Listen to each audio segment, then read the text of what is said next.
मनीषर पाकतंत्र digestive system of man human digestive system विषय आलोचना करिया। आम जो जटिल खाद्य खाऊे भात खाऊे डाली खाऊे माछ मांस जो खाऊे से खाद्य आम शरीर उपयोगी खाद्य परिणत होता है। भात को आम शरीर ग्रहण कर भात हूँ गोटे कम्प्लेक्स फूड से भातटा कौन हो शोषण उपयोगी खाद्य परिणत हो पार्टी भात नौचे भात को कौन करुचे चोबौचे गिणुचे से जाऊँगी पाकस्थली की पाकस्थली डाइजेशन होपर जाई से रक्त में मिशुची बुझेगा। तेणु ये जटिल खाद्य को सरलीकृत खाद्य बा शोषण उपयोगी खाद्य परिणत करने आमर रही कौन पाकतंत्र कौन रही पाकतंत्र बा डाइजेस्टिव सिस्टम कौन डाइजेस्टिव सिस्टम बुझेगा। एवं ये पाकतंत्र साधारण मनीषर पाक नली कहुए एलिमेंटारी केनाल कौन एलिमेंटारी केनाल ये मनीषर पाक नली पार्टी आरंभ होना कौ पर्यंत लगी ना आमर मल द्वार पर्यंत है। आम मनीषर पाक नली क्या गठित ना पार्टी फास्ट है कौन पार्टी कहुए माउथ बुझेगा। तापर मुख गहर माने कौन भूकाल गाभिटी पार्टी भितर जो आ कले जहाँ दांत अच्छी जीभ अच्छी है दी पड़े आमर सालिवारी ग्लैंड अच्छी लाल ग्रंथि अच्छी लाल चरण होता भितरटा कहुए कौन मुख गहर ये पार्टी भितरटा कौन मुख गहर बुझेगा। तापर आम कौन रही ना ये फ्यारेंस कौन फ्यारेंस यहाँ निगल आम जो पार्टी रू खाद्यटा जो गिणुचे है से हूँ ओइसोफागस बुझेगा निगल कहुए से पार्टी रू खाद्य को नहीं कौटे पहुंचाऊँ पाकस्थली कौटे पाकस्थली रेस्ट है स्टोमा कौन स्टोमा पाकस्थली यहाँ देख लार्ज इंटेस्टाइन यहाँ स्मॉल इंटेस्टाइन यहाँ कौन स्मॉल इंटेस्टाइन कुकुड़ा छेली सब काटला देखू से गोटे टाणिबे हाँ ता भीतर सब मल अच्छी कौन अच्छी मल अच्छी हाँ से जो लंबा भाई एमती टाणिबे देखू से स्मॉल इंटेस्टाइन है तार लंबा अधिक है आउे कौन लार्ज इंटेस्टाइन तार जो कुकुड़ा छेली ये सब नेंड तार रही कौन हो नेंड रही है कौन मल रही लार्ज इंटेस्टाइन रेक्टम कहुए कौन रेक्टम है मल मलाशय तापर ये मल द्वार आनस कौन आनस दीटा ओपनिंग गोटे माउथ ओपनिंग खाद्य पार्टी भर्ती करुचु एपटे झाड़ा जाऊँ आनस कौन आनस है तेणु पार्टी आरंभ हो मल द्वार पर्यटन आमर पाक नली लंबी कौन लंबी पाक नली लंबी ताले पाक तंत्र सहित कौन कौन ग्रंथि जड़ित होती है।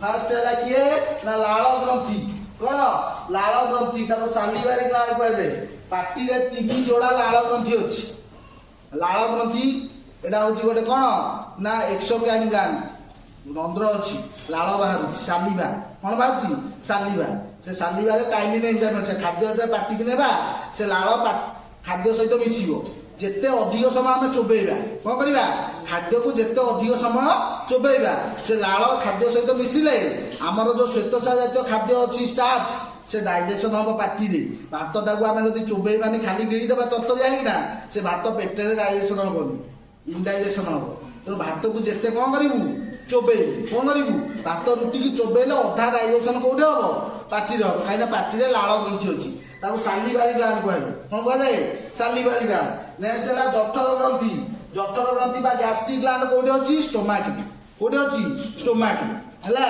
आमर जदि ठीक समय आम न खाइबा खाद्य खाइबू जदि टाइम जदि बेटाइम हो जो जठर ग्रंथि अच्छी पाकस्थली से एसीएल लवण आम्ल एसिड चरण हम हाँ जब खाद्य पहुंची पाइलानी से गैस हम कौन हम ताकू कहुए गैस्ट्रिक कौन बाहर गैस्ट्रिक गोटे डिजीज पेट रोग जो मैंने बेटाइम खाइबे एपट सेपट खाइबे से सब गैस्ट्रिक बाहर पेट रोग बाहर है तेणु गैस्ट्रिक अच्छी आम स्टोमाक अच्छी जठर ग्रंथि कि ग्रंथि जठर ग्रंथि जो कि आम कौन लवण आम्लकरण होगा पुष्टिसार जातीय खाद्य डाइजेशन होटे पेटेरे पेटेरे पार्टी मांस डाइजेशन मांस को जिते चोबेले पार्टी डाइजेशन कौटे डाइजेशन हम पेटेरे है। नेक्स्ट है यकृत शरीर सबुठ लार्जेस्ट एक्सोक्राइन ग्लैंड यहाँ यकृत सबुठ बृहत्तम बहिस्रावी ग्रंथि ଯକୃତର ଏନଜାଇମ କ୍ଷରଣ ହୁଏ।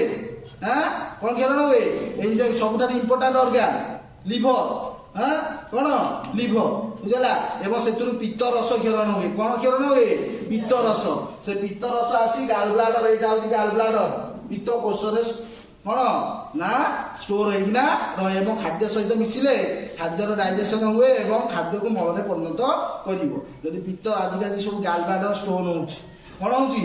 ଯୋଉମାନଙ୍କର ଗାଲ ବ୍ଲାଡର ଷ୍ଟୋନ, ସେମାନଙ୍କର ଗାଲ ବ୍ଲାଡର ଯୋଉ ଷ୍ଟୋନ ହଉଛି ସେମାନଙ୍କର ଆଉ ଡାଇଜେସନ ଠିକ ରହ, ମଟନ ଫଟନ ଏସବୁ ସ୍ନେହସାର ଜାତୀୟ ଖାଦ୍ୟ ଯୋଉ ଲିପିଡ ଯୋଉତକ ସବୁ ଖାଇବେ ସେସବୁ ଡାଇଜେସନ ହବ ନାହିଁ ବୁଝିଲା। ତ ଏବଂ ଲିଭର ହଉଛି ସବୁଠାରୁ କଣ ଇମ୍ପୋର୍ଟାଣ୍ଟ ଅର୍ଗାନ ଯୋଉଥିରୁ କି ପିତ୍ତ ରସ କ୍ଷରଣ ହେଇଥାଏ। ନେକ୍ସଟ ହେଲା କିଏ? ପାନକ୍ରିଆସ, ଅଗ୍ନାଶୟ। ଏ ଅଗ୍ନାଶୟକୁ କୁହାଯାଏ ମିଶ୍ରିତ ଗ୍ରନ୍ଥି। କି ଗ୍ରନ୍ଥି? ମିଶ୍ରିତ ଗ୍ରନ୍ଥି। ସେଥିରୁ ଉଭୟ ଏନଜାଇମ କ୍ଷରଣ ହୁଏ ଆଉ ହରମୋନ କ୍ଷରଣ ହୁଏ ହେଲା। ଅଗ୍ନାଶୟରୁ ଅଗ୍ନାଶୟ ରସ କ୍ଷରଣ ହୁଏ। ସେ ଅଗ୍ନାଶୟ ରସରେ ଶ୍ୱେତସାରକୁ ଡାଇଜେସନ କରୁଥିବା ଏନଜାଇମ ଅଛି, ପୁଷ୍ଟିସାରକୁ ଡାଇଜେସନ କରୁଥିବା ଏନଜାଇମ ଅଛି ଏବଂ ସ୍ନେହସାରକୁ ଡାଇଜେସନ କରୁଥିବା ମଧ୍ୟ ଏନଜାଇମ ଅଛି ହେଲା। ତାକୁ ଆମାଇଲେଜ ଏନଜାଇମ, ପ୍ରୋଟିଏଜ ଏନଜାଇମ, ଲାଇପେଜ ଏନଜାଇମ କୁହାଯାଏ। ଯୋଉ ଅଗ୍ନାଶୟରେ ଆମର ଅଗ୍ନାଶୟ ରସ ରହି ଯେ ଏନଜାଇମ ଅଛି ସେ ଖାଦ୍ୟର ପରିପାକ କରେ ହେଲା। ଏବଂ ଅଗ୍ନାଶୟର ଯୋଉ ହରମୋନ କ୍ଷରଣ ହୁଏ ତାର 3ଟା ସେଲ ଅଛି, alpha cell, beta cell, delta cell ହେଲା। ଗ୍ଲୁକାଗୋନ ହରମୋନ କ୍ଷରଣ ହୁଏ, ଇନସୁଲିନ ହରମୋନ, ସୋମାଟୋସିନ। ଇନସୁଲିନ ହରମୋନ ର ଅଭାବରେ ଡାଇବେଟିସ ହୁଏ। କଣ ହୁଏ? ଡାଇବେଟିସ ମାଲିଆଟସ। ଡାଇବେଟିସ ସମସ୍ତଙ୍କୁ ହବନି, ଯାହାର ଇନସୁଲିନ ହରମୋନ କମ କ୍ଷରଣ ହବ ଏବଂ ସେ ଇନସୁଲିନ ହରମୋନ କୋଉଠୁ କ୍ଷରଣ ହବ? ପାନକ୍ରିଆସର ଯୋଉ ଆଇସୋଲେସ ଅଫ ଲାଙ୍ଗର ଅଂଶ ଅଛି ସେଇଥିପାଇଁ ପାନକ୍ରିଆସ ଉଭୟ ଏନଜାଇମ ଆଉ ହରମୋନ କ୍ଷରଣ କରୁଥିବାରୁ ପାନକ୍ରିଆସକୁ କୁହାଯାଏ ମିଶ୍ରିତ ଗ୍ରନ୍ଥି। ଯକୃତ କେବଳ ଏନଜାଇମ କ୍ଷରଣ କରୁଥିବାରୁ ଯକୃତକୁ କୁହାଯାଏ ବହିଃସ୍ରାବୀ ଗ୍ରନ୍ଥି ହେଲା। ଆଉ ଯୋଉଥିରୁ ହରମୋନ କ୍ଷରଣ ହୁଏ ତାକୁ କୁହାଯାଏ ଅନ୍ତଃସ୍ରାବୀ ଗ୍ରନ୍ଥି ହେଲା। ପିଟ୍ୟୁଟାରୀ ଏସବୁ କଣ ଥାଇରଏଡ ଏସବୁ ଅନ୍ତଃସ୍ରାବୀ ଗ୍ରନ୍ଥି ହେଲା। ଏବଂ ଆନ୍ତ୍ରିକ ଗ୍ରନ୍ଥି ଇଣ୍ଟେଷ୍ଟିନାଲ ଗ୍ଲାଣ୍ଡ। এই ইন্টেস্টিনাল গ্ল্যান্ড হচ্ছে কোন ইন্টেস্টাইন କ୍ଷରଣ ହେଇଥାଏ ଏବଂ ସେ ଆନ୍ତ୍ରିକ ରସ ଖାଦ୍ୟ ସହିତ ମିଶିଲେ ଖାଦ୍ୟର କଣ ହେଇଥାଏ? ପରିପାକ ହେଇଥାଏ ଏବଂ ଆମର ଯୋଉ କ୍ଷୁଦ୍ରାନ୍ତ ରହିଛି, କ୍ଷୁଦ୍ରାନ୍ତର ଯୋଉ ଇଲିୟମ ସେଇଠାରେ ପରିପାକ ଶେଷ ହେଇଥାଏ। କଣ ହେଇଥାଏ? ପରିପାକ ଶେଷ ହେଇଥାଏ। ତେଣୁ ଇଏ ହଉଛି ଆମର ମଣିଷର କଣ ପାକ ନଳୀ, ପରିପାକ ନଳୀର ବିଭିନ୍ନ ଅଂଶ ହେଲା। ପାଟି, ମୁଖ ଗହ୍ୱର ବୁଝିଲା, ଐସୋଫାଗସ ବା ନିଗଳ, ଗ୍ରସନି, লিভর, স্টোমাক, পাকস্থলী, স্মল ইন্টেস্টাইন, ক্ষুদ্রান্ত, লার্জ ইন্টেস্টাইন, বৃহদন্ত এবং রেক্টম ହେଲା ମଳାଶୟ ଏବଂ ଆନସ ମଳଦ୍ୱାର। ইয়াର ଲମ୍ବ ହଉଛି 6 ରୁ 9 ମିଟର। କେତେ ମିଟର? 6 ରୁ ମଣିଷର ପରିପାକ ନଳୀର ଲମ୍ବ ହଉଛି କେତେ? 6 ରୁ 9 ମିଟର ଏବଂ ଇଏ ଗୋଟେ ଲମ୍ବା ଟ୍ୟୁବ ପରି। କୋଉ ଭଳିଆ ଗୋଟେ ଟ୍ୟୁବ ପରି ବୁଝିଲା। ଏବଂ ଏବେ ଖାଦ୍ୟର କଣ ହେଇଥାଏ ନା ଆମର ଯୋଉ ସଂକୋଚନ ଆଉ ଶିଥିଳନ, ଏଥିରେ ଅନେକ ଯୋଉ ସର୍କୁଲାର ସବୁ ମସଲ୍ସ ଥାଏ ତାର ସଂକୋଚନ ଆଉ ଶିଥିଳନ ହେଲା ଫଳରେ ଖାଦ୍ୟ ପାଟିରୁ ଆପେ ଆପେ ମଳଦ୍ୱାର ପର୍ଯ୍ୟନ୍ତ ଯାଇଥାଏ, ଯାହାକୁ କୁହାଯାଏ କଣ ପେରିଷ୍ଟାଲସିସ୍। କଣ କୁହାଯାଏ? ପେରିଷ୍ଟାଲସିସ୍ ହେଲା। ଆମେ ଏଠି ବାଡି ବୁଡେଇ ଖେଞ୍ଚୁନି, ଆପେ ଆପେ ପାଟିରୁ ଖାଦ୍ୟ କୋଉଠିକି ଯାଉଛି ହେରି ନା ଷ୍ଟୋମାକ, ଷ୍ଟୋମାକରୁ କୋଉଠିକି ଯିବ ନା ଇଣ୍ଟେଷ୍ଟାଇନ କି ଯିବ।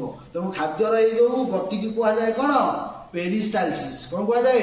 ପେରିଷ୍ଟାଲସିସ୍ ହେଲା। ଏବଂ ଆପେ ଆପେ ହେଇଥାଏ ସଂକୋଚନ ଆଉ ଶିଥିଳନ। କଣ ହେଇଥାଏ ନା ସଂକୋଚନ ଆଉ ଶିଥିଳନ, ଖାଦ୍ୟ ଆପେ ଆପେ କଣ ପାଟିରୁ କଣ ଗତି କରି ଥାଏ ବୁଝିଲା। ନେକ୍ସଟ ହେଲା ଆମର ଦେଖ ପାଟି। କଣ ପାଟି ବୁଝିଲା। ଏ ପାଟି କୁ ଘେରି ରହିଛି ଉପର ଆଉ ତଳ ଓଠ, ଲିଫ୍, ଅପର ଲିଫ୍ ଆଉ ଲୋୟର ଲିଫ୍। ଏ ଲିଫ୍ ର କାମ କଣ ନା ଓପନିଂ ଆଣ୍ଡ କ୍ଲୋଜିଂ। ପାଟି ବନ୍ଦ କରୁଛୁ, ଆଁ କରୁଛୁ। ଯଦି ଏଇ ଲିଫ୍ ନଥାନ୍ତା ତାହେଲେ ସବୁବେଳେ ଆଁ କରିଥାନ୍ତୁ, ପାଟିରେ ମାଛି ବସିଯାଏ। ଏବଂ ଖାଦ୍ୟକୁ ଧରିବାର, ଆମର ଯୋଉ ସେଉ ଖାଉଛେ କଣ ଖାଦ୍ୟକୁ କିଏ ଧରୁଛି? କିଏ? ଯଦି ଲିଫ୍ ନଥାନ୍ତା ଖାଦ୍ୟକୁ ଆମେ ଧରି ପାରନ୍ତେ ନାହିଁ। ତେଣୁ ପାଟିରେ କଣ ରହିଛି ନା ଯୋଉ ପାଟିକୁ ଘେରି ରହିଛି ଉପର ଆଉ ତଳ କଣ ଓଠ। ଏଇଟା କଣ ଓଠ। ଓଠର ରଙ୍ଗ ହଉଛି ସାଧାରଣତଃ ଗୋଲାପୀ ରଙ୍ଗ, ପିଙ୍କ କଲର। କାହିଁକି ନା ଅନେକ ଗୁଡ଼ିଏ ବ୍ଲଡ ଭେସେଲ୍ସ, କ୍ୟାପିଲାରିଜ ସବୁଠାରୁ ସଫ୍ଟିସ। ଏଇ ଓଠଟା ହଉଛି ସବୁଠାରୁ କଣ ନା ନରମ। କଣ ନରମ। ଏଥିରେ ଅନେକ ଗୁଡ଼ିଏ ବ୍ଲଡ କ୍ୟାପିଲାରିଜ ଅଛି, ରକ୍ତ ଟିକେ ଯଦି କଣ ହେଲା ଖଣ୍ଡିଆ ଯିବ, ରକ୍ତ ବାହାରିବ, କଣ ହବ? ସେଇଥିପାଇଁ ଗୋଲାପୀ ଦେଖାଯାଉଛି। କଣ ଦେଖାଯାଉଛି? ଏବଂ ସବୁଠାରୁ ଏଇ ମିକସ, କୋଉଥିରେ ଗୋଟେ ମିକସ ଲାଇନିଂ ଅଛି, ଓଦା ରହୁଛି। କଣ ରହୁଛି? ଓଦା ରହୁଛି ବୁଝିଲା। ପାଟି ଭିତରକୁ ରହିଛି ମୁଖ ଗହ୍ୱର। ଏ ଭିତରଟା ହଉଛି ମୁଖ ଗହ୍ୱର ହେଲା। ଏ ମୁଖ ଗହ୍ୱର ଦି କଡ଼ରେ ରହିଛି ଗାଲ। କଣ ରହିଛି? ଗାଲ, ଚିକ୍ ମସଲ୍ସ। ଏବଂ ତଳେ ରହିଛି ଜିଭ। କଣ ରହିଛି? ଜିଭ। ଉପରେ ରହିଛି ତାଳୁ। କଣ ତ କଣ ରହିଛି ଉପରେ? ତାଳୁ। ଏବଂ ଦୁଇଟି ମାଡ଼ିରେ କଣ ସଜ୍ଜିତ ହେଇଛି? ନା ଦାନ୍ତ। କଣ ସଜ୍ଜିତ ହେଇଛି? ଦାନ୍ତ ହେଲା। ଅପର୍ଜ ଲୋୟଜ ପ୍ରତି ମାଡ଼ିରେ 16ଟି ଲେଖାଏଁ ଦାନ୍ତ ସଜ୍ଜିତ ହେଇଛି। ତେଣୁ ଟୋଟାଲ ନମ୍ବର ଅଫ ଟିଥ୍ କେତେ? 32 ହେଲା। ତେଣୁ ପ୍ରତି ମାଡ଼ିରେ କେତୋଟି ଦାନ୍ତ ଅଛି? 16ଟି ଦାନ୍ତ। କେତେ ପ୍ରକାର ଦାନ୍ତ? 4 ପ୍ରକାର ଦାନ୍ତ। କେତେ ପ୍ରକାର ଦାନ୍ତ? 4 ପ୍ରକାର ଦାନ୍ତ। ବୁଝିଲା? ଏବଂ ଆମର ଖଟା, ମିଠା, ପିତା ଆଉ ଲୁଣିଆ ସ୍ୱାଦ ବାରିବା ପାଇଁ ଜିଭ ରହିଛି। ଜିଭର ରହିଛି ସ୍ୱାଦ ମୁକୁଳ। ଏମିତି ଦେଖ ବିରି ବିରି ବିରି ହେଇଛି। କଣ ହେଇଛି? ସେଇଟା ହଉଛି ଟେଷ୍ଟ ବର୍ଡ। କଣ? ଟେଷ୍ଟ ବର୍ଡ, ସ୍ୱାଦ ମୁକୁଳ। 3 ପ୍ରକାର ଟେଷ୍ଟ ବର୍ଡ ଅଛି। ଫାଷ୍ଟ ହେଲା କଣ? ସୁଇଟ। ଟିକେ ଚାହା ଟିକେ ଜିଭରେ ଟିକେ ଦେଇଦଉ ଜାଣି ଦଉଛୁ କଣ? ମିଠା। ତାପରେ ଅଛି ଲୁଣିଆ। କଣ ଅଛି? ଲୁଣିଆ। ତାପରେ 2 କଡ଼ରେ ଅଛି ଖଟା, ସିଓର। ଢୁକିଲା ପରେ ଲାଷ୍ଟକୁ ରଖିବୁ ବଡ ବଡ ଟିକେ ବିରି ବିରି ହେଇକିନା ଜିଭର ତଳ ଆଗକୁ ଦେଖିବୁ ଏଠି ଟିକେ ଟିକେ ବଡ ବଡ ଆକା। ସେଇଟା ଗିଳି ସାଇଲେ ଜାଣିବୁ କଣ? ପିତା। କଣ? ପିତା। ତେଣୁ ଜିଭ ହଉଛି ସବୁଠାରୁ ସେନ୍ସିଟିଭ। ଆମେ ଟିକେ ଗରମ ଆଉ ଥଣ୍ଡା ପାଇଁ ଜିଭ କଣ? ସେ ଗରମ ଚାଟା ଆଜି ସାଙ୍ଗେ ସାଙ୍ଗେ ପିଇଦେଲୁ, ଜିଭ ପୋଡ଼ି ଯାଉଛି, ଆଉ ଟେଷ୍ଟ ଜାଣିପାରିବୁ ନାହିଁ। କିମ୍ବା ଅତିଶୟ ଥଣ୍ଡା ପାଇଁ କଣ? ଯଦି କୌଣସି କୋଲ୍ଡ ଡ୍ରିଙ୍କସ ହଉ ଯାହା ହଉ ସାଙ୍ଗେ ସାଙ୍ଗେ ଥଣ୍ଡାଟା ପିଇ ଦଉଛୁ, ସେତେବେଳେ ଜିଭ କଣ ହେଉଛି? ସେ ଥଣ୍ଡା ଆଉ ଗରମ ପ୍ରତି ସେନ୍ସିଟିଭ ପ୍ରଦର୍ଶନ କରିଥାଏ। ଏବଂ କଣ କରେ? ଖାଦ୍ୟକୁ ଦାନ୍ତ ନିକଟରେ ପହଞ୍ଚାଏ। ସବୁଠାରୁ ଇମ୍ପୋର୍ଟାଣ୍ଟ ଅର୍ଗାନ। ମଣିଷର ସବୁଠାରୁ ଇମ୍ପୋର୍ଟାଣ୍ଟ ଅର୍ଗାନ ହଉଛି କିଏ? ଜିଭ। To control your tongue. ଜିଭକୁ କଣ୍ଟ୍ରୋଲ କର।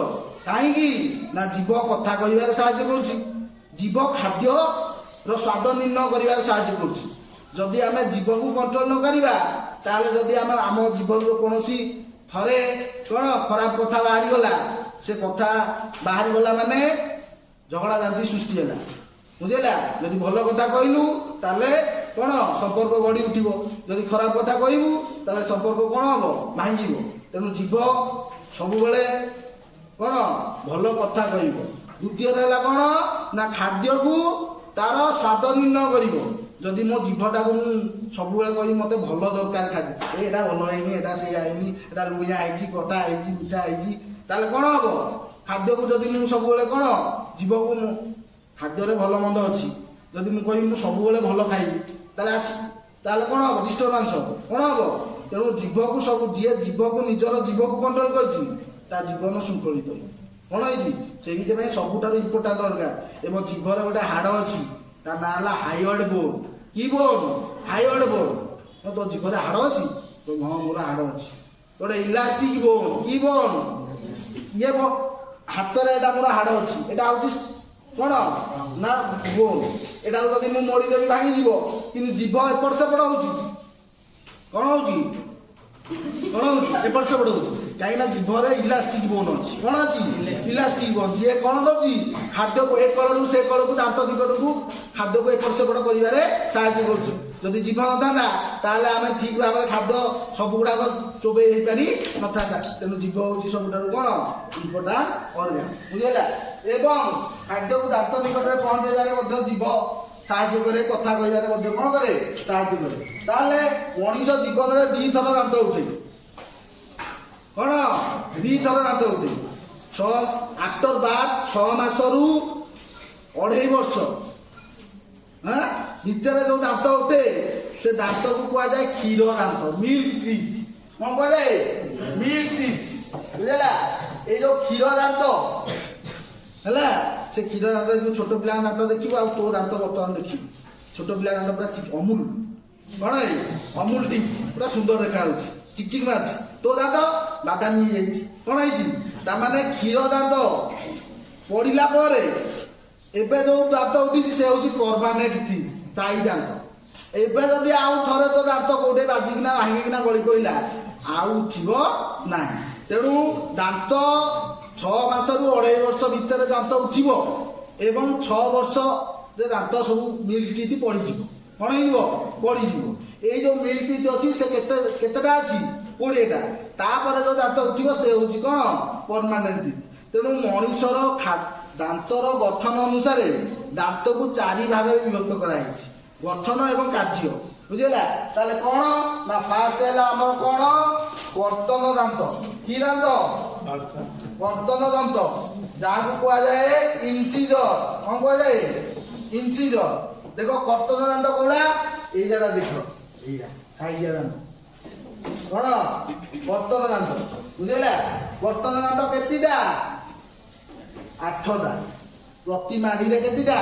4ଟା। ବ୍ରଶ କରୁଛୁ ଦେଖି, ବ୍ରଶ ଫାଷ୍ଟ କୋଲଗେଟ ନେଇକି ଯୋଉ ବ୍ରଶ ଏଇଟା କରୁଛୁ, ଏଇଟା ହେଲା କର୍ତ୍ତନ ଦାନ୍ତ। ସାଇଜିଆ ଦାନ୍ତ ଉପରେ ସାଇଜ ତଳେ ସାଇଜ, ସେଇଟା ହଉଛି କଣ କର୍ତ୍ତନ ଦାନ୍ତ ହେଲା। ତା ମାନେ କଣ କାମୁଡିବ। କର୍ତ୍ତନ ମାନେ କଣ କଟିଂ ଟିଥ୍, କାମୁଡିବ। ଆଗ ଯେକୌଣସି ଦାନ୍ତ ଏଇ ଦାନ୍ତ ଦିଟା ବାଜୁଛି, ତାପରେ ଲାଗିକିନା ଦେଇରେ ଦେଖିବୁ ପୁଣି ଗୋଜିଆ ଦାନ୍ତ ଦିଟା ରହିଛି।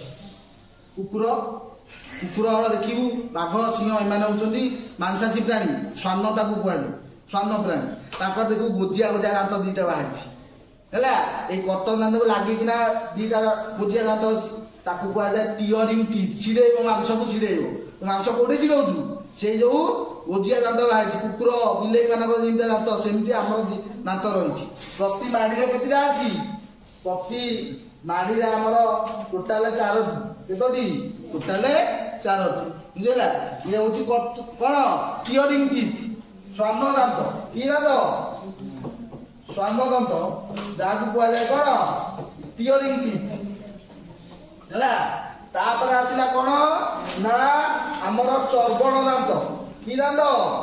ଚର୍ବଣ ଦାନ୍ତ, ଯାହାକୁ କୁହାଯାଏ ପ୍ରିମୋଲାର। କଣ ପ୍ରିମୋଲାର। ପ୍ରତି ଟୋଟାଲ 8ଟି। କେତୋଟି? 8ଟି, ପ୍ରିମୋଲାରଟି ହେଲା। ତାପରେ ହଉଛି କଣ ପେଷଣ ଦାନ୍ତ। କି ଦାନ୍ତ? ପେଷଣ ଦାନ୍ତ, ତାକୁ କୁହାଯାଏ ମୋଲାର ଟିଥ୍। ଏବଂ ଇଏ ଟୋଟାଲ 12ଟା। କେତେଟା? 12ଟା ହେଲା। କଟିଂ ଟିଥ୍, କର୍ତ୍ତନ ଦାନ୍ତ, ଟିଅରିଂ ଟିଥ୍, ଶ୍ୱାନ ଦାନ୍ତ ଏବଂ ଉଭୟ ଚର୍ବଣ ଦାନ୍ତ ଆଉ ପେଷଣ ଦାନ୍ତ, ତାକୁ କୁହାଯାଏ ଗ୍ରାଇଣ୍ଡିଂ ଟିଥ୍। କଳ ଦାନ୍ତ ଗ୍ରାଇଣ୍ଡିଂ କରୁଛୁ, କଣ କରିବ? ସେ ଚୁନା କରିଦବ। ହାଡ ଫାଡ ଚୋବଉଛୁ, କୋଉଠି ଚୋବଉଛୁ? ଗ୍ରାଇଣ୍ଡିଂ କଳରେ ରଖିକିନା କଣ କରୁଛୁ? ଚୋବଉଛୁ। ସେ ଗ୍ରାଇଣ୍ଡିଂ ମାନେ କଣ କରିବ? ଚୁନା କରିଦବ, ବୁଝିଲା। ଏବଂ ଦେଖ ଏଇ ଯୋଉ କେତେ କର୍ତ୍ତନ ଦାନ୍ତ 8ଟି ରହିଲା, ଶ୍ୱାନ ଦାନ୍ତ 4ଟି ହେଲା, ଆମର ଚର୍ବଣ ଦାନ୍ତ 8ଟି, ପେଷଣ ଦାନ୍ତ 12ଟି, ବୁଝିଲା। ଟୋଟାଲ କେତେଟା? 32ଟା, ବୁଝିଲା। ଏ 32ଟାରୁ ଆମର ଯୋଉ ରହିଲା ଚର୍ବଣ ଦାନ୍ତ। କି ଦାନ୍ତ? ଚର୍ବଣ ଦାନ୍ତ ଆଉ ଲାଷ୍ଟ 4 ମୋଲାର ଟିଥ୍। ଲାଷ୍ଟ ଯୋଉ 4ଟା ମୋଲାର ଟିଥ୍ ଅଛି ପେଷଣ ଦାନ୍ତ ହେଲା, ଇଏ ଥରେ ଉଠେ। କେତେ ଉଠିବ? ତେଣୁ ଏଇ ଯୋଉ ମିଡ୍ ଟିଥ୍ ଆମର 20ଟା ରହିଲା, ଏଥିରେ କଣ ରହିଲା ନା କର୍ତ୍ତନ ଦାନ୍ତ 8ଟି ରହିଲା, ଶ୍ୱାନ ଦାନ୍ତ କେତୋଟି ରହିଲା? 4ଟି ରହିଲା, ଚର୍ବଣ ଦାନ୍ତ ନାହିଁ ଏବଂ 12ଟି ପେଷଣ ଦାନ୍ତରୁ 4ଟା ପେଷଣ ଦାନ୍ତ ନାହିଁ, 8ଟି ରହିଲା। ଟୋଟାଲ କେତେ ହେଲା? 20ଟା। ଏଇ 20ଟା ଦାନ୍ତ ପଡିଯିବ, ତା ବଦଳରେ ଆଉ ଥରେ ଦାନ୍ତ ଉଠିବ, ପରମାନେଣ୍ଟ ଦାନ୍ତ। ଏବେ ଯୋଉଟା ତମର ଦାନ୍ତ ଉଠିଛି ସେ ହେଲା ପରମାନେଣ୍ଟ ଦାନ୍ତ ହେଲା। ଏବଂ କମ୍ପ୍ଲିଟ ଟିଥ୍ ଯୋଉ 32ଟା ଦାନ୍ତ, ସେ 32ଟା ଦାନ୍ତ 18ରୁ 21 ଇୟର ମଧ୍ୟରେ ଉଠିବ। ଏବଂ ଏଇ ଲାଷ୍ଟ 4 ଯୋଉ ମୋଲାର ଟିଥ୍, ତାକୁ କୁହାଯାଏ ଜ୍ଞାନ ଦାନ୍ତ। କି ଦାନ୍ତ? ୱିଜଡମ ଟିଥ୍। କି ଟିଥ୍? ଏବଂ ଏ ୱିଜଡମ ଟିଥ୍ ଉଠିବ କେତେ? 18ରୁ 21 ବର୍ଷ। ତେଣୁ 21 ବର୍ଷ ବେଳକୁ ତମର 32 ଦାନ୍ତ ସଂଖ୍ୟା ହବ। ଏବଂ ଏ ୱିଜଡମ ଟିଥ୍ ଉଠିପାରେ ନ ଉଠିପାରେ। ତାହେଲେ ବର୍ତ୍ତମାନ ତମର କେତେ ଦାନ୍ତ ସଂଖ୍ୟା? 32ରୁ 4ଟି ଦାନ୍ତ ତମର ଉଠି ନାହିଁ। ତାହେଲେ ଦାନ୍ତ ସଂଖ୍ୟା କେତେ? 28। ତ ବୋଉର ଦାନ୍ତ ଗଢିବୁ, ବୋଉର ଦାନ୍ତ 32 କି ନାହିଁ, ତ ବୋଉର ଜ୍ଞାନ ଉଦୟ ହେଇଛି କି ନାହିଁ? ଜ୍ଞାନ ଦାନ୍ତ ଏବେ ଆଉ ଉଠୁଛି ବି ଉଠୁ ନାହିଁ। କାହିଁକି ନା ପରିବେଶ ହେଲା। ପରିବେଶ ଅନୁସାରେ 45 ବର୍ଷରେ ବି ଦାନ୍ତ ଉଠୁଛି।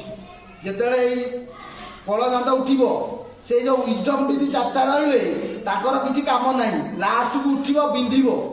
କଣ ବିନ୍ଧିବ? ନା ସେ ଖାଦ୍ୟ ଚୋବେଇବ ନା କିଛି କରିବ। କିନ୍ତୁ ତାକୁ କୁହାଯାଏ କ'ଣ ଜ୍ଞାନ ଦାନ୍ତ। କାହିଁକି ନା 18 ରୁ 21 ବର୍ଷ ଯେତେବେଳେ ମ୍ୟାଚୁରେସନ ହେଇଯାଏ ସେତେବେଳେ ଜ୍ଞାନ ଦାନ୍ତ ଉଠି ଥାଏ। ତେଣୁ 21 ବର୍ଷ ବେଳକୁ ଆମର ଦାନ୍ତ ସଂଖ୍ୟା କେତେ 32 କେତେ 32। ତାହେଲେ ଆମର ଦେଖ ମୁଁ କହିବି ଡେଣ୍ଟାଲ ଫର୍ମୁଲା ଆମର ଡେଣ୍ଟାଲ ଫର୍ମୁଲା ପିଲା ମଣିଷର ଯୋଉ ଡେଣ୍ଟାଲ ଫର୍ମୁଲା ରହିଛି କ'ଣ ଦେଖ এই ডেন্টাল ফর্মুলা ম্যান মনিষর ডেন্টাল ফর্মুলা তাহলে ডেন্টাল ফর্মুলা কাহাকে কুয়া যায় না each half of the upper jaw teeth each half of the teeth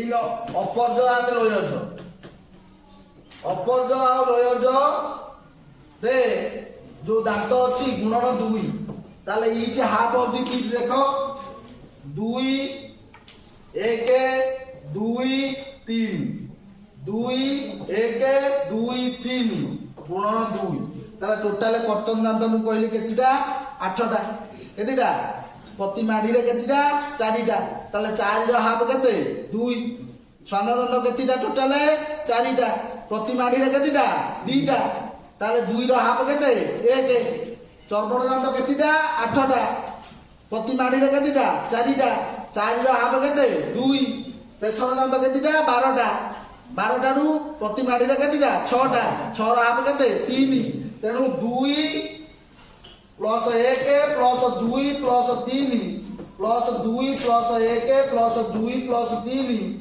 সমান কেতে 16 গুণন 2 সমান কেতে ହେଲା আକୁ কুয়াযাଏ মଣିষର ডেন্টাল ফর্মুলা কোন কুয়াଯାଏ মଣିষର ডেন্টাল ফর্মুলা।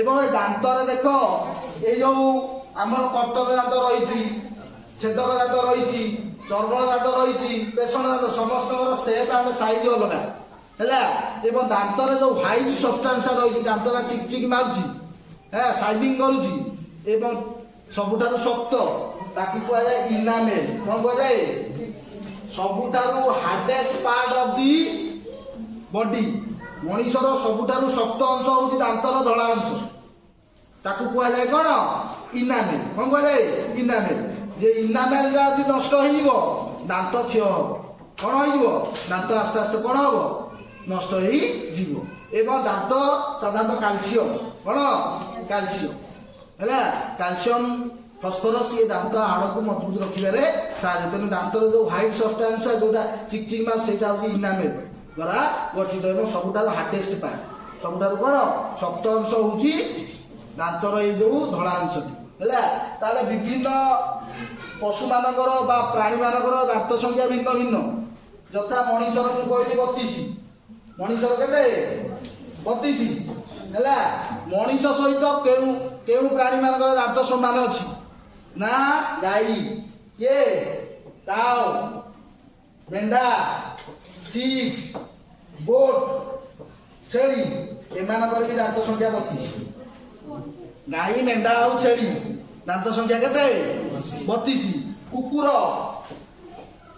କୁକୁରର ଦାନ୍ତ ସଂଖ୍ୟା 42 କେତେ 42 ରାବିଟ୍ ଠେକୁଆ କିଏ ରାବିଟର ଦାନ୍ତ ସଂଖ୍ୟା 28 କାହିଁକି ନା ରାବିଟର 28 କାହିଁ ମଣିଷର ଦାନ୍ତ ସଂଖ୍ୟା 32 ତାହେଲେ ଆମର ଯୋଉ ଶ୍ୱାନ ଦାନ୍ତ ରାବିଟର ଯେହେତୁ ରାବିଟ ହଉଛି ତୃଣଭୋଜୀ ପ୍ରାଣୀ ତାର ଆଉ ଶ୍ୱାନ ଦାନ୍ତ ନାହିଁ ସେ ଶ୍ୱାନ ଦାନ୍ତଟା ତାର ଫାଙ୍କା ଥାଏ ତେଣୁ 4ଟା ଦାନ୍ତ କ'ଣ ଥାଏ କମ ଥାଏ ତେଣୁ ଠେକୁଆର ଦାନ୍ତ ସଂଖ୍ୟା କେତେ 28 ଏବଂ ଘୋଡ଼ା ହର୍ସ ଆଉ ପିଗ୍ ଦାନ୍ତ ସଂଖ୍ୟା 44 ଘୋଡ଼ା ଭଳିଆ ଦାନ୍ତ ଦେଖୁଛୁ କ'ଣ କହୁଛନ୍ତି କହିବୁ କଥାରେ କହିଲା ଘୋଡ଼ା ଭଳିଆ ଦାନ୍ତ ଦେଖୁଛୁ ଘୋଡ଼ା ଦିନ ନା ଯୋଉ ଘୋଡ଼ାର ଦାନ୍ତ ସଂଖ୍ୟା କେତେ 44 କେତେ 44 କ୍ୟାଟ୍ ବିଲେଇର ଦାନ୍ତ ସଂଖ୍ୟା 30 କେତେ 30 ର୍ୟାଟ୍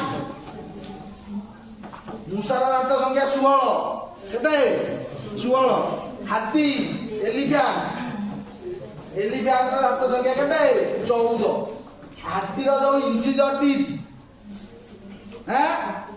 ସେ ଯୋଉ ଇନସିଜର ଟିଥ୍ ସେ ଦିଟା ତାର ବଡ କ'ଣ ଯୋଉ ଦାନ୍ତରେ ବାହାରିଛି ସେଇଟା ହଉଛି କ'ଣ ତାର ଇନସିଜର ଟିଥ୍ ତା ଭିତରକୁ ବି ତାର ଦାନ୍ତ ଅଛି ଟୋଟାଲ ଦାନ୍ତ ସଂଖ୍ୟା କେତେ 14 ହେଲା। ତେଣୁ ଭିନ୍ନ ଭିନ୍ନ ପ୍ରାଣୀ ମାନଙ୍କର ଦାନ୍ତ ସଂଖ୍ୟା କ'ଣ ଭିନ୍ନ ଭିନ୍ନ ବୁଝିଲା। ଏବଂ ଦାନ୍ତର କାର୍ଯ୍ୟ ଅନୁସାରେ ହେଲା ପେଷଣ ଦାନ୍ତ ତାକୁ ଗ୍ରାଇଣ୍ଡିଂ ଟିଥ୍ କି ଟିଥ୍ ଗ୍ରାଇଣ୍ଡିଂ ଟିଥ୍ ଚୁନା କରିବ। ଚର୍ବଣ ଦାନ୍ତ ବଳ ଦାନ୍ତଟା ଦେଖିବୁ ଟିକେ ଓସାରେ ସେଟା ହେଲା ପେଷଣ ଦାନ୍ତ, ଟିକେ କମ ଓସାରିଆ ଏଇପଟେ ଯୋଉଟା ଅଛି ସେ ହଉଛି କ'ଣ ଚର୍ବଣ ଦାନ୍ତ। ଏବଂ ଇଏ ହେଲା କ'ଣ ନା ଆମର ତାହେଲେ ଇଏ ହେଲା ଦେଖ ଗ୍ରସରୀ କ'ଣ ଗ୍ରସରୀ କହିଲେ ଫ୍ୟାରେନ୍ସ କ'ଣ ଫ୍ୟାରେନ୍ସ ବୁଝିଲା। ଏ ଫ୍ୟାରେନ୍ସ କୋଉଟା ନା ନାସା ପଥ ନାକ ବାଟେ ବାଟ ଅଛି ବାୟୁ ନେଉଛେ ଆମେ ଶ୍ୱାସ କ୍ରିୟାରେ ପ୍ରଶ୍ୱାସ ବାୟୁ ନେଉଛେ। ପାଟି ବାଟେ ଆ ଗଲେ ବି ଗୋଟେ ବାଟ ଅଛି, ପାଟି ବାଟ ଆଉ ନାକ ବାଟ ଗୋଟେ ଟେ ଖୋଲା ହେଇଛି ଆକୁ କୁହାଯାଏ ଗ୍ରସରୀ। ଦେଖିବୁ ବେଳେ ବେଳେ ଦେଖିବୁ ତୁ ଔଷଧ ଫଷଧ ଖାଇଲା ବେଳେ କି ଖାଉଥିବୁ ଖାଦ୍ୟ ତାଳୁକୁ ଉଠିଯିବ ଛିଙ୍କ ଆସିବ ନାକ ବାଟେ ବାହାରିଯିବ ପାଣି କ'ଣ ବାହାରିଯିବ ଭାତ ବାହାରିଯିବ ଭାତ ବାହାରିବ ମନି ନାକ ବାଟେ ବାଟ ଅଛି ବାୟୁ ଯିବା ପାଇଁ, ପାଟି ପଟେ ବି ବାଟ ଅଛି କ'ଣ ନା ଖାଦ୍ୟ ଯିବା ପାଇଁ। ତେଣୁ ନାକ ଆଉ ପାଟି ନାସା ପଥ ଆଉ କ'ଣ ମୁଖ କବର ଏ ଦିଟା ମିଶି ଫ୍ୟାରେନ୍ସ ଗଠନ କରିଥାନ୍ତି ହେଲା। ତେଣୁ ନାକ ପାଖରେ ଯୋଉ ଗ୍ରସନି ତାକୁ କୁହାଯାଏ ନାସୋ ଫ୍ୟାରେନ୍ସ ନାସା ଗ୍ରସନି। ପାଟି ପାଖରେ ଯୋଉ ଗ୍ରସନି ତାକୁ କୁହାଯାଏ ଓରୋ ଫ୍ୟାରେନ୍ସ କ'ଣ କୁହାଯାଏ କାହିଁକି ନା ଆକୁ ଭୋକାଲ ଗାଭିଟି ବା ଓରାଲ ଗାଭିଟି ବି କୁହାଯାଏ ହେଲା। ତେଣୁ ଗ୍ରସନି ଦି ବାହାରେ ବି ହତ ଗୋଟେ ହେଲା ନାସୋ ଫ୍ୟାରେନ୍ସ ନାସା ଗ୍ରସନି ଆଉ ଗୋଟେ ହେଲା ଓରୋ ଫ୍ୟାରେନ୍ସ ହେଲା ଖାଦ୍ୟ ଯିବା ପାଇଁ। ତେଣୁ ଖାଦ୍ୟ ଦ୍ୱାର ଆଉ ବାୟୁ ଦ୍ୱାର ଦିଟାକ ଅଲଗା। ଖାଦ୍ୟ ଯିବା ବାଟକୁ କୁହାଯାଏ ଗଲ୍ଟିସ୍ କ'ଣ କୁହାଯାଏ ଗଲ୍ଟିସ୍। ବାୟୁ ଯିବା ବାଟକୁ କୁହାଯାଏ ଗଲ୍ଟିସ୍, ଖାଦ୍ୟ ଯିବା ବାଟକୁ କୁହାଯାଏ ଗଲେଟ୍। ଫୁଡ୍ ପାସେଜ ହଉଛି ଏବଂ ଏୟାର ପାସେଜ ହଉଛି ଦିଟା ଆଗ ଏକା ସାଙ୍ଗରେ ହବନି ବୁଝିଲା। ଖାଦ୍ୟକୁ ଖାଦ୍ୟ ବାଟରେ ଦ୍ୱାରରେ ଏବଂ ବାୟୁକୁ ବାୟୁ ବାଟରେ ଯାତାୟାତ କରିବା ପାଇଁ ଅଧିଜୁଆ ନାମକ ଏକ ପରଦା ଥାଏ ତାକୁ ଏପିଗଲ୍ଟିସ୍ କୁହାଯାଏ। ଦେଖିବୁ ଆମେ ତୁ ଆ କରିଦେଲେ ଏଇଟା ଗୋଟେ ଇଭିଲା ଘଣ୍ଟିକା ଅଛି କ'ଣ ଅଛି ତାକୁ କୁହାଯାଏ ଇଭିଲା କ'ଣ କୁହାଯାଏ ଇଭିଲା ଘଣ୍ଟିକା। ଯେତେବେଳେ ଖାଦ୍ୟ ଢୋକୁଛୁ ଘଣ୍ଟିକାଟା କ'ଣ ହଉଛି ଟେକେଇ ଯାଉଛି ଉପରକୁ ତାପରେ ବାୟୁ ଦ୍ୱାରକୁ ବନ୍ଦ କରିଦଉଛି। ଖାଦ୍ୟ ଆଉ ବାୟୁ ଏକା ସାଙ୍ଗେ ଯିବନି, ପାଣି ତୁ ପିଇଲେ ବି କ'ଣ ବାୟୁ ଦ୍ୱାର ବନ୍ଦ ହେଇଯିବ ନହେଲେ ପାଣି କୋଉଠିକି ଯିବ ଆଜି ନାକ ଭିତରକୁ ପଶିଯିବ। ସେଠି ଗୋଟେ ଛୁଞ୍ଚି ଦାମ ଛୁଞ୍ଚି ମୁନରେ ଯେତିକି ରନ୍ଧ୍ର ନୁହେଁ ସେତିକି ଯଦି କୌଣସି ସବଷ୍ଟାନ୍ସ ଖାଦ୍ୟ ଥରେ ନାକକୁ କ'ଣ ତାଳୁକୁ ଉଠିଗଲା ଯଦି ସେ ବାଟରେ ରହିଗଲା ସେଇଠି ସ୍ପଟ ଡେଥ୍। ତେଣୁ ଛୋଟ ପିଲାଙ୍କୁ ବି କେୟାରଫୁଲ। ବେଳେ ବେଳେ ଛୋଟ ପିଲାଙ୍କୁ ଆମେ ମାରି ବସିକିନା ଖୋଇ ଦେଉଛେ ଛୋଟ ପିଲା ଛିଙ୍କିଲା କି ତାଳୁକୁ ଉଠିଯାଏ ଖାଦ୍ୟ ଏବଂ ସେତିକି ବେଳେ ଆଉ ବାୟୁ ପାସ୍ କରିବ ନାହିଁ। ଖାଦ୍ୟଟା ଯେତେବେଳେ ତା ଭିତରେ ବସି ଅଟକି ଗଲା ତେଣୁ ଆଉ ବାୟୁ ପାସ୍ ସେଇଠି ସ୍ପଟ ଦେଇଦିଏ ବୁଝିଲା। ତେଣୁ ଖାଦ୍ୟକୁ ଖାଦ୍ୟ ବାଟରେ ଆଉ ବାୟୁକୁ ବାୟୁ ବାଟରେ ଯାତାୟାତ କରିବା ପାଇଁ ଅଧିଜୁଆ ନାମକ ଏକ ପରଦା ତାକୁ କୁହାଯାଏ ଏପିଗଲ୍ଟିସ୍ କ'ଣ କୁହାଯାଏ ଏପିଗଲ୍ଟିସ୍। ତେଣୁ ଆମେ ଦେଖୁ ଆ କଲା ମାନେ ଏଇଟା ଟେକି ହେଇଯାଉଛି ଟେକି ହେଇଗଲେ କ'ଣ ହେଲା ଖାଦ୍ୟ ଗିଳିବା ପାଇଁ ଏଇଟା ବାଟଟା ଏ ବାଟଟା ଟିକେ ବଡ଼ ଖାଦ୍ୟଟା ଯିବ କ'ଣ ଯିବ ଖାଦ୍ୟଟା ଯିବ ହେଲା। ପୁଣି ଖାଦ୍ୟଟା ମୁଁ ଖାଦ୍ୟ ଗିଳିବି କେତେ ସମୟ ଗୋଟେ ସେକେଣ୍ଡ ଖାଦ୍ୟଟା ମୁଁ କ'ଣ 10 ଘଣ୍ଟା ଗିଳିବି ତେଣୁ ଗୋଟେ ସେକେଣ୍ଡ ପୁଣି ଏଇଟା ଉପରକୁ ଟେକି ହେଇଯିବ ବାୟୁ ଦ୍ୱାରଟାକୁ ବନ୍ଦ କରିଦେବ ପୁଣି ସାଙ୍ଗେ ସାଙ୍ଗେ କ'ଣ ହେଇଯିବ ଖୋଲା ହେଇଯିବ କ'ଣ ହେଇଯିବ ଖୋଲା ହେଇଯିବ। ପାଣି ପିଇଲେ ବି ଛେପ ଢୋକିଲେ ବି କ'ଣ ନା ବାୟୁ ଦ୍ୱାର ବନ୍ଦ ହେଇଯିବ ବୁଝିଲା। ତେଣୁ ଏଇ ଯୋଉ ଆମର ଆକୁ କୁହାଯାଏ କ'ଣ ଗ୍ରସରୀ ଏଟା ଗୋଟେ ତାକୁ ଇଭିଲା କୁହାଯାଏ। ଇଏ ଗୋଟେ ତରୁଣାସ୍ଥିରେ ଗଠିତ ଏଟା ମଧ୍ୟ ମୁଭେବୁଲ ହଉଛି ଇଭିଲାଟା କ'ଣ ହଉଛି ମୁଭେବୁଲ ହଉଛି ବୁଝିଲା। ଏବଂ ଆମର ଯୋଉ ଗ୍ରାସ ନଳୀ ଦେଖ ଏଇ ଗ୍ରାସ ନଳୀ ହେଲା ପାଟିରୁ ଖାଦ୍ୟକୁ କୋଉଠି ପହଞ୍ଚାଇବ ପାକସ୍ଥଳୀ ହେଲା। ତେଣୁ ଆମେ ଯୋଉ ଖାଦ୍ୟ ଖାଉଛେ ଚୋବଉଛେ ଚୋବେଇ ସାରିଲା ପରେ ଗୋଟେ ଗୁଣ୍ଡାରେ ପରିଣତ ହଉଛି କାହିଁକିନା ସାଲିଭା ମିଶୁଛି ଖାଦ୍ୟରେ ମିଶିକିନା ସେ ଗୋଟେ କ'ଣ ଗୁଳା ଭଳିଆ ହଉଛି ଏବଂ ଗୁଳା ଭଳିଆ ହେଲା ପରେ ଆମର ଯୋଉ ପାଟି ଭିତରଟା ଦେଖିବୁ ଏଇ ଯୋଉ ଉପର ଯୋଉ ପ୍ୟାଲେଟ ଅଛି ହାର୍ଡ ପ୍ୟାଲେଟ ଆଉ ସଫ୍ଟ ପ୍ୟାଲେଟ ଉପର ଅଂଶର ଦାନ୍ତ ପାଖରେ ଦେଖିବୁ ଟିକେ ଖତଖତଡ଼ିଆ ଅଛି। ଖତଖତଡ଼ିଆ କ'ଣ କରୁଛି ନା ଖାଦ୍ୟଟା ରହିବ ଚୋବେଇବା ଆମେ ଟିକେ ତଳକୁ ଦେଖିବୁ ପୁରା କ'ଣ ପୁରା ପାଲସ ହେଇଛି। ତୁ ଚକୋଲେଟ କି ଯେକୌଣସି ଖାଦ୍ୟ ଖାଉଥିବୁ ଚକୋଲେଟଟା ଥିବ ଦେଖିବୁ ଟିକେ ତଣ୍ଟି ଟିକେ ଯଦି ଚକୋଲେଟଟା ଖସିଗଲା ଆପେ ଆପେ କୋଉଠିକି ପଳେଇବ ପେଟୁ ଆଉ ଥରେ ଏଇଠିକି ଗଲା ହାରି ମାନେ ସେ ଆପେ ଆପେ କ'ଣ ହବ ଖସିଯିବ। ତେଣୁ ଏଇ ଯୋଉ ଐସୋଫାଗସ ଅଛି तार दैर्घ्य हूँ पाखापाखि केते ना 22 रु 25 सेंटीमीटर केते 22 रु 25 सेंटीमीटर से पार्टी रु खाद्य को कोठे पहुंचेबो पेटे सेठे कौन सी नो डाइजेशन परिपाक हुए नहीं कोठे ए जो हमर ग्रास नली अछि कोन अछि ग्रास नली होउची गोटा ट्यूब भलिया जे पार्टी रु खाद्य को कोठी पहुंचे देबो पाकस्थली सेठे खाद्यर कौन परिवर्तन हम ना है एवं तार दैर्घ्य हूँ 22 रु कौन 25 सेंटीमीटर एवं से तार भीतर करे जो मिकस थाए लाल थाए खाद्य आपे आपे खसीज कौन हो मिकस मेम्ब्रेन थाए है से आपे आपे कौन हम खाद्य पाकस्थली जाई कौन हम पहुंची जीव बुझे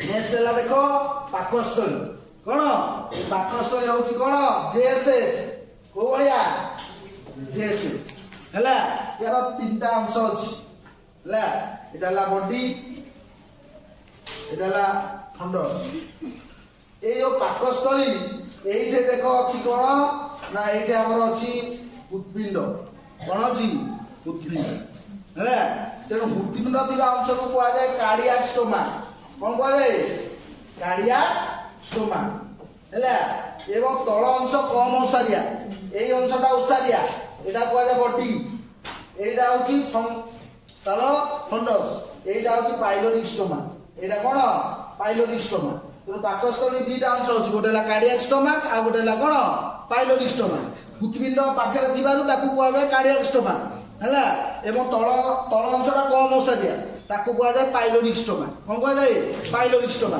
तेणु खाद्यटा 3 रु 4 घंटा पाकस्थली मेजर टाइम ये स्टोर हम खाद्यटा स्टोर हम स्टोरेज ऑर्गन ताकू कहुए क्या पाकस्थली आम जो पार्टी खाद्य तो स्टोर हम जहाँ खाଇବା कौटी जाए पहुँचब पाकस्थली तेणु खाद्यटा स्टोर हम 4 घंटा है एवं से कौन हम ना पुष्टिसार जातीय खाद्यर डाइजेशन होते है साधारणतः से जो लवणाम्ल क्षरण एसीएल से विभिन्न एंजाइम था पेप्सिन रेनिन गैस्ट्रिक लाइपेज तेणु पुष्टिसार जातीय खाद्य और स्नेहसार जातीय खाद्य तार डाइजेशन हम कौटे पाकस्थली क्षीर क्षीरटा हूँ पुष्टिसार क्षीरटा पार्टी तू 3 घंटा क्षीरटा को धरिकिना रखी डाइजेशन हम क्षीरटा जो पेट को जीव से परिणत हो दही छुआ देखू छोट पिला जो बांती करेंगे बांती सब एमती दही आमर देख पाकस्थली ये जो पाकस्थली ये हूँ कौन जेएसए कौन जेएसए यहीटा ये हूँ ओसारिया है आपको कहुए बॉडी कौन बॉडी बुझेगा ये अच्छी आमर हार्ट अच्छी हार्ट थी अंश को कहुए कार्डियाक स्टोमा कौन कहुए कार्डियाक स्टोमा है हृत्पिंड थी है तल अंश कम ओसारिया कहुए पाइलोरिक स्टोमा कौन कहुए पाइलोरिक स्टोमा है तेणु ये पाकस्थली मुख्यतः 3टा कार्य करे मुख्य कार्य हूँ स्टोरेज ऑफ फूड पाकस्थली काम हूँ फूड को स्टोर कर कहीं आम जो खाद्य खाऊे से खाद्य सीधा सड़क जाइना पार्टी चोबई सारा कौटे संचित होना पाकस्थली है तेणु मुख्य काम हूँ कौन खाद्य को स्टोर कर द्वितीय काम हूँ कौन ना चर्निंग ऑफ फूड ताने खाद्य जो आम भात खाऊे जो माछ मांस जहाँ भी खाऊे से खाद्य को कौन कर चर्निंग करना गोटे तरल मंडरे परिणत कर तरल मंड जहाँ को कहुए चाई कौन कहुए चाई चाई में हूँ कौन ना सेमी लिक्विड जो खाद्य पेट को गला कहीं पाकस्थली पाचक रस जो क्षरण होता है से पाचक रस खाद्य सहित मिसे दिन को 3 रु 4 लिटर पाचक रस क्षरण हम गैस्ट्रिक जो आमर लवणाम्ल अच्छी है ये पाचक रस लवणाम्ल अच्छी जल अच्छी है एंजाइम अच्छी पेप्सिन रेनिन लाइपेज एंजाइम कहीं पाकस्थली मुख्यतः पुष्टिसार डाइजेशन होता है एवं स्नेहसार डाइजेशन आरंभ होता है पाकस्थली बुझेगा तेणु खाद्यटा जो पाकस्थली पहुँचे से जो पाचक रस मिसिकिना गोटे तरल मंडले परिणत करे जहाँ को कहुए चाई कौन कहुए चाई बुझेगा एवं आमर कौन हुए ना ये जो पाइलोरिक स्टोमाक ये गोटे कौन अच्छी ना गोटे भल भाया अच्छी कहुए स्पिंटर ऑफ ओडी कौन कहुए स्पिंटर ऑफ ओडी ଇଏ କାହିଁକି ନା ପାକସ୍ଥଳୀରେ ପରିବେଶଟା ହେଉଛି ଅମ୍ଳୀୟ ପରିବେଶ। କି ପରିବେଶ? ଅମ୍ଳୀୟ ପରିବେଶ। ତେଣୁ ଅମ୍ଳଟାକୁ ପ୍ରତିହତ କରିବା ପାଇଁ ଆମେ ଗୋଟେ ସାଧାରଣ ଏସିଡ୍ଟେ ଯଦି ମୋ ସ୍କିନ୍ରେ ପଡ଼ିଯିବ ମୋ ସ୍କିନ୍ଟାକୁ ସେ କ'ଣ କରୁଛି? ଘା କରିଦେଉଛି, ପୋଡ଼ି ଦେଉଛି। ତାହେଲେ ପାକସ୍ଥଳୀ ଯେଉଁ ଏସିଡ୍ ଚରଣ ହେଉଛି ଲବଣାମ୍ଳ HCl, ସେ ତ ପାକସ୍ଥଳୀର ୱାଲ୍ଟାକୁ କ'ଣ କରନ୍ତା ନା ପୋଡ଼ି ଦେଇଥାନ୍ତା। ତାହେଲେ ପୋଡ଼ି ପାରୁନି କ'ଣ ପାଇଁ? ନା ପାକସ୍ଥଳୀର ଏଇ ଯେଉଁ ୱାଲ୍ର ଏଇଠି ସବୁ ମିକସ୍ ଲାଇନିଂ ଅଛି। କ'ଣ ଅଛି? ମିକସ୍। ହେଲା, ଏ ମିକସ୍ରୁ ଯେଉଁ ଖାଦ୍ୟ ସବଷ୍ଟାନ୍ସ ସବୁ କ୍ଷରଣ ହେଉଛି ସେ ଅମ୍ଳଟାକୁ ପ୍ରତିହତ କରୁଛି। ଏବଂ ପ୍ରତି 2 ରୁ 3 ଦିନ ଅନ୍ତରରେ ପାକସ୍ଥଳୀର କୋଷ ଗୁଡ଼ିକ ନୂତନ କୋଷ ସବୁ ତିଆରି ହେଇଥାନ୍ତି। କ'ଣ ହେଇଥାନ୍ତି? ଏବଂ କୋଷ ଗୁଡ଼ିକ ପରସ୍ପର ସହିତ ଗତି ନିବିଡ଼ ଭାବରେ କ'ଣ ନା ଲାଖିକିନା ରହିଥାନ୍ତି। ତେଣୁ ଏ ଅମ୍ଳଟାକୁ ପ୍ରତିହତ କରାଇଦିଏ ମିକସ୍ ଗ୍ରନ୍ଥି। କି ଗ୍ରନ୍ଥି? ମିକସ୍ ଗ୍ରନ୍ଥି।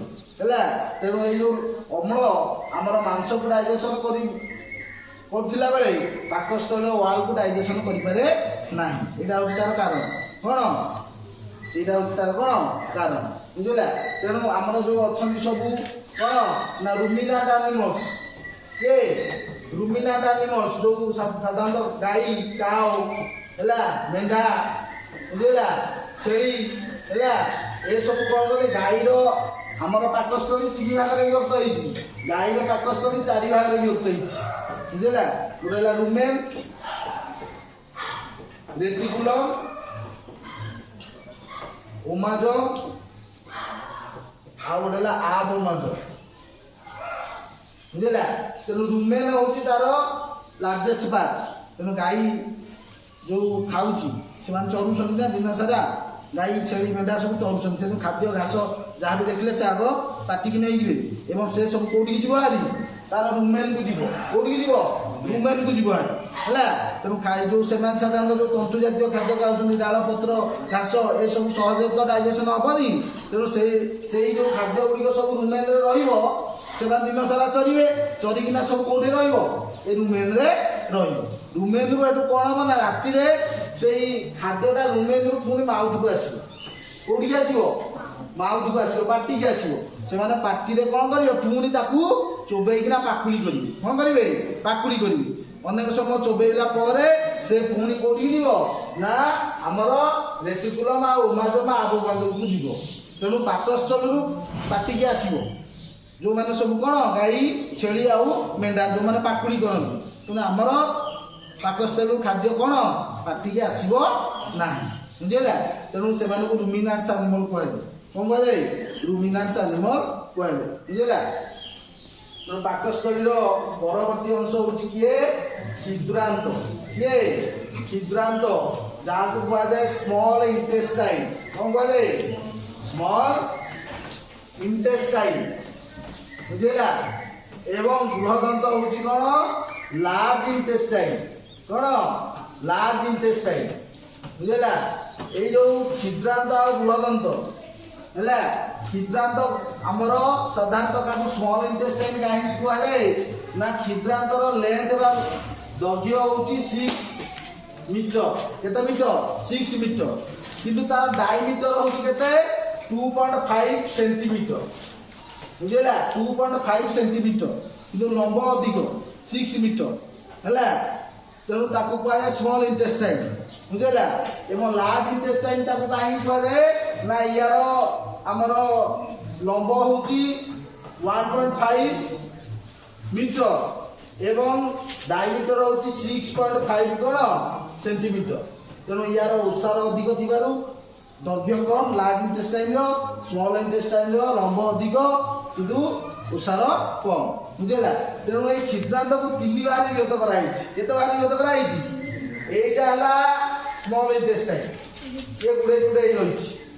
ଏଇ ଯେଉଁ ଗ୍ରୀନ୍ କଲର ଇଏ ହେଉଛି କ'ଣ? Large intestine. ଏ ସ୍ମଲ୍ ଇଣ୍ଟେଷ୍ଟାଇନ୍ କି 3 ଭାଗରେ ବିଭକ୍ତ କରାଯାଇଛି। ଗୋଟେ ହେଲା ଡ୍ୟୁଡେନମ୍। କ'ଣ? ଡ୍ୟୁଡେନମ୍। କ୍ଷୁଦ୍ରାନ୍ତର ପ୍ରଥମ ଅଂଶକୁ କୁହାଯାଏ ଡ୍ୟୁଡେନମ୍ ବା ଗ୍ରହଣୀ। କ'ଣ? ଗ୍ରହଣୀ। ହେଲା, ତାପରେ ହେଲା ଜେଜୁନମ୍ ଏବଂ ଶେଷ ଅଂଶକୁ କୁହାଯାଏ ଇଲିୟମ୍। କ'ଣ କୁହାଯାଏ? କ୍ଷୁଦ୍ରାନ୍ତର ଶେଷ ଅଂଶକୁ କ'ଣ କୁହାଯାଏ? ଇଲିୟମ୍। ଏଇ ଯେଉଁ ଇଲିୟମ୍ ଠାରେ ପରିପାକ କ୍ରିୟା ଶେଷ ହୋଇଥାଏ। କ'ଣ ହେଇଥାଏ? ପରିପାକ କ୍ରିୟା କୋଉଠି ଶେଷ ହେଇଥାଏ? କ୍ଷୁଦ୍ରାନ୍ତର ଇଲିୟମ। ପରୀକ୍ଷାରେ ପଡ଼ିବ କ୍ଷୁଦ୍ରାନ୍ତର ପ୍ରଥମ ଅଂଶକୁ କ'ଣ କୁହାଯାଏ? ଗ୍ରହଣୀ ବା ଡ୍ୟୁଡେନମ। କ'ଣ? ଗ୍ରହଣୀ ବା ଡ୍ୟୁଡେନମ। ତେଣୁ ଯୋଉ ପାକସ୍ଥଳୀରୁ ପୁଷ୍ଟିସାର ଅମ୍ଳୀୟ ପରିବେଶରୁ ଯୋଉ ଖାଦ୍ୟ ଆସିଥାଏ ସେଇଟା ଯୋଉ ସ୍ପିଣ୍ଟର ଅଫ ଓଡି ଥାଏ ସେଠି କ'ଣ ହୁଏ ନା ସେ ଖୋଲିଯାଏ ଏବଂ ଏ ତରଳ ଚାଇନ୍ କ୍ଷୁଦ୍ରାନ୍ତ ମଧ୍ୟକୁ ପ୍ରବେଶ କରିଥାଏ ଏବଂ ଏ କ୍ଷୁଦ୍ରାନ୍ତରେ କ'ଣ ହୁଏ ନା ପାନକ୍ରିଆଜର ଯୋଉ ଅଗ୍ନାଶୟ ରସ, ସେ ଅଗ୍ନାଶୟ ରସରେ ଶ୍ୱେତସାରକୁ ଡାଇଜେସନ କରୁଥିବା ଏଞ୍ଜାଇମ୍ ଥାଏ ଏମାଇଲେଜ, ପୁଷ୍ଟିସାରକୁ ଡାଇଜେସନ କରୁଥିବା ଏଞ୍ଜାଇମ୍ ପ୍ରୋଟିଏଜ, ସ୍ନେହସାରକୁ ଡାଇଜେସନ କରୁଥିବା ଏଞ୍ଜାଇମ୍ ଲାଇପେଜ। ତେଣୁ କ୍ଷୁଦ୍ରାନ୍ତର ଏଇ ଯୋଉ ଇଲିୟମଟାରେ ପରିପାକ କ୍ରିୟା ଶେଷ ହେଇଯିବ। କୋଉଠି? କ୍ଷୁଦ୍ରାନ୍ତର ଇଲିୟମଟାରେ ହେଲା। ଶେଷ ହେଲା ପରେ କ'ଣ ହୁଏ ନା ଏଇ ଯୋଉ କ୍ଷୁଦ୍ରାନ୍ତର ଇଲିୟମରେ ଅନେକ ଗୁଡ଼ିଏ ଯୋଉ ଆମର କ'ଣ ଥାଏ ନା ଫିଙ୍ଗର ଲାଇକ୍ ପ୍ରୋଜେକ୍ସନ ଥାଏ ହେଲା। ତାକୁ କୁହାଯାଏ ମାଇକ୍ରୋଭିଲି। କ'ଣ କୁହାଯାଏ? ମାଇକ୍ରୋଭିଲି ବା ଅନ୍ତ ଅଙ୍କୁର ହେଲା। 7 ପାଖାପାଖି 7 ମିଲିୟନ ମାଇକ୍ରୋଭିଲି ଥାଏ। ସେଠି କ'ଣ ହୁଏ ନା ଆବଜର୍ପସନ ହବ। କ'ଣ ହବ? ଆମେ ଯୋଉ ଖାଦ୍ୟ ଖାଉଛେ ଖାଦ୍ୟର ଡାଇଜେସନ ହେଲା। ଡାଇଜେସନ ପରେ କ'ଣ ହବ ନା ଏଇ ଯୋଉ ଶ୍ୱେତସାର ଜାତୀୟ ଖାଦ୍ୟ ସଳୀକୃତ ଉପାଦାନରେ ପରିଣତ ହେଲା ଏବଂ ସେଇ ଖାଦ୍ୟ ଯୋଉ ଦରକାରୀ ଖାଦ୍ୟ ସେଗୁଡ଼ିକ ସବୁ ଆବଜର୍ବ ହବ। କ'ଣ ହବ? ଆବଜର୍ବ ହେଇ ଶରୀର ଭିତରକୁ କ'ଣ ଫେରିଯିବ ଏବଂ ରକ୍ତରେ ମିଶିବ ଏବଂ ରକ୍ତ ମାଧ୍ୟମରେ ବିଭିନ୍ନ କୋଷ ନିକଟକୁ ପହଞ୍ଚିବ। ତେଣୁ କ୍ଷୁଦ୍ରାନ୍ତର ଇଲିୟମ ଠାରେ ପରିପାକ କ୍ରିୟା କ'ଣ ହବ? ଶେଷ ହେଇଥାଏ। ଆଉ ଡାଇଜେସନ ହବ ନାହିଁ। ପୁଷ୍ଟିସାର ଏବଂ ଶ୍ୱେତସାର ସ୍ନେହସାର ସବୁର ଡାଇଜେସନ ଏଇ ଇଲିୟମ ଠାରେ ସରିଯିବ। ବାକି ଆମର ଯୋଉ ବଳକା ଖାଦ୍ୟ ହେଲା ରେସିଡ୍ୟୁ ରହିଯିବ, ୱେଷ୍ଟ ରେସିଡ୍ୟୁ ହେଲା, ସେଗୁଡ଼ିକ ସବୁ କୋଉଠିକି ଯିବ ନା ବୃହଦନ୍ତ୍ର ଲାର୍ଜ ଇଣ୍ଟେଷ୍ଟାଇନ କି ଯିବ। କୋଉଠିକି ଯିବ? Large intestine. ସେ ଲାର୍ଜ ଇଣ୍ଟେଷ୍ଟାଇନ 3 ଭାଗରେ ବିଭକ୍ତ। ସେ ହେଲା ସିକମ। କ'ଣ? ସିକମ, କୋଲନ, ରେକ୍ଟମ। ରେକ୍ଟମ ହେଲା ମଳାଶୟ। ଏଇ ଆମର ଲାର୍ଜ ଇଣ୍ଟେଷ୍ଟାଇନ କ'ଣ ନା ଜଳ ଏବଂ ଅନ୍ୟାନ୍ୟ କିଛି ପଦର ଅବଶିଷ୍ଟାଂଶ ଏସବୁ କ'ଣ ଆବଜର୍ବ ହେଇଥାଏ, ଜଳର ଅବଶୋଷଣ ହେଇଥାଏ। କୋଉଠି? Large intestine. ଆଉ ଡାଇଜେସନ ହୁଏନି। କୋଉଠି ହୁଏନି? ଲାର୍ଜ ଇଣ୍ଟେଷ୍ଟାଇନ ଆଉ ଡାଇଜେସନ ହବନି। ତେଣୁ ଖାଦ୍ୟର ପରିପାକ ସରିଲା ପରେ ଯୋଉ ୱେଷ୍ଟ ରହିଯାଏ ତାକୁ କୁହାଯାଏ ମଳ। କ'ଣ କୁହାଯାଏ? ମଳ। ସେ ମଳ କୋଉଠି ଗଚ୍ଛିତ ହେଇକିନା ରହିବ? ମଳାଶୟରେ। କୋଉଠି? ମଳାଶୟରେ। ଏବଂ ମଳାଶୟରେ କିଛି ଆମର କ'ଣ ମସ୍କୁଲାର ପେଶୀ ରହିଛି ହେଲା, ତାର କଣ୍ଟ୍ରାକ୍ସନ ହବ ହେଲା, ସଂକୋଚନ ଆଉ ଶିଥିଳନ ଫଳରେ ମଳାଶୟରୁ ମଳ ଦ୍ୱାର ଦେଇ ନିଷ୍କାସନ ହେଇଥାଏ। କ'ଣ ହେଇଥାଏ? ମଳ ଦ୍ୱାର ଦେଇ ନିଷ୍କାସନ ହେଇଥାଏ। ବୁଝିଲା? ତେଣୁ ଆମର ଏଇ ଯୋଉ ଲାର୍ଜ ଇଣ୍ଟେଷ୍ଟାଇନରେ ତାକୁ 3 ଭାଗରେ ବିଭକ୍ତ। ଆମର ସିକମ, କୋଲନ ଆଉ ରେକ୍ଟମ। ଏବଂ ରେକ୍ଟମରେ କ'ଣ ହେଇଥାଏ ନା ଯୋଉ ବର୍ଜ୍ୟ ଖାଦ୍ୟ ସବୁ ୱେଷ୍ଟ ଖାଦ୍ୟର ଡାଇଜେସନ ପରେ ଯୋଉ ବଳକା ସବୁ ରେସିଡ୍ୟୁ ରହିଯାଏ ସେ ସବୁ ମଳ ଆକାରରେ ଗଚ୍ଛିତ ହେଇକିନା ରହେ ହେଲା ଏବଂ ମଳ ଦ୍ୱାର ଦେଇ କ'ଣ ହେଇଥାଏ? ନିଷ୍କାସନ ହେଇଥାଏ। ତା ସହିତ ଆମର ଜଳର ଅବଶୋଷଣ ହେଇଥାଏ। ଯୋଉ ଜଳୀୟ ପଦାର୍ଥ ଗୁଡ଼ିକ ଅଛି ସେ ଶରୀର ମଧ୍ୟକୁ କ'ଣ ନା ଅବଶୋଷିତ ହେଇଯାଇଥାଏ ଲାର୍ଜ ଇଣ୍ଟେଷ୍ଟାଇନ। ବୁଝିଲା? ତେଣୁ ଖାଦ୍ୟର ଆମର ଏଇ ଯୋଉ ପାକତନ୍ତ୍ର ରହିଛି ପାଟିରୁ ଆରମ୍ଭ ହେଇ କୋଉ ପର୍ଯ୍ୟନ୍ତ ଲମ୍ବିଛି ନା ମଳ ଦ୍ୱାର ପର୍ଯ୍ୟନ୍ତ ଲମ୍ବିଛି। ତେଣୁ ପୋଷଣ କହିଲେ କ'ଣ ନା ଖାଦ୍ୟ ଗ୍ରହଣ, ଇଞ୍ଜେକ୍ସନ ଅଫ ଫୁଡ, ଖାଦ୍ୟର ପରିପାକ, ଡାଇଜେସନ ଅଫ ଫୁଡ, ପରିପାକ ଖାଦ୍ୟର ଅବଶୋଷଣ, ଆବଜର୍ପସନ ଅଫ ଫୁଡ ଏବଂ ଅବଶୋଷିତ ଖାଦ୍ୟ ରକ୍ତ ମାଧ୍ୟମରେ କୋଷ ନିକଟକୁ ପହଞ୍ଚେ ଯାହାକୁ କୁହାଯାଏ ଆତ୍ମିକରଣ, ଆସିମିଲେସନ। କ'ଣ କୁହାଯାଏ? ଆସିମିଲେସନ। ଏବଂ ବଳକା ଖାଦ୍ୟର ବହିଷ୍କରଣ ତାକୁ କୁହାଯାଏ ନିଷ୍କାସନ ବା ଇଜେସନ। ତେଣୁ ପୋଷଣ ବା ନ୍ୟୁଟ୍ରିସନ କହିଲେ ଇଞ୍ଜେକ୍ସନ, ଡାଇଜେସନ, ଆବଜର୍ପସନ, ଆସିମିଲେସନ ଆଉ ଇଜେସନ। କ'ଣ? ଇଜେସନ। ତେଣୁ ଆମେ ଖାଦ୍ୟ ଗ୍ରହଣ କରୁଛେ ଏବଂ ମଳ ଦ୍ୱାର ଦେଇ ମଳ ନିଷ୍କାସନ ହେଉଛି। ତାମାନେ କମ୍ପ୍ଲିଟ ଡାଇଜେସନ। କ'ଣ? କମ୍ପ୍ଲିଟ ଡାଇଜେସନ, ଯାହାକି ପାଟିରୁ ଆରମ୍ଭ ହେଇ କୋଉ ପର୍ଯ୍ୟନ୍ତ ଯାଇଛି ନା ମଳ ଦ୍ୱାର ପର୍ଯ୍ୟନ୍ତ ଲମ୍ବି ଥାଏ। ବୁଝିଲା? ଇଏ ହେଉଛି କ'ଣ ନା ମଣିଷର ପାକ ତନ୍ତ୍ରର ବିଭିନ୍ନ ଅଂଶ ଓ ତାର କ'ଣ କାର୍ଯ୍ୟ। ନେକ୍ସଟ କ୍ଲାସରେ ଆମେ ପଢିବା ଫିଜିଓଲୋଜି ଅଫ ଡାଇଜେସନ, କେମିତି ପାକ କ୍ରିୟା ହଉଛି। ବୁଝିଲା?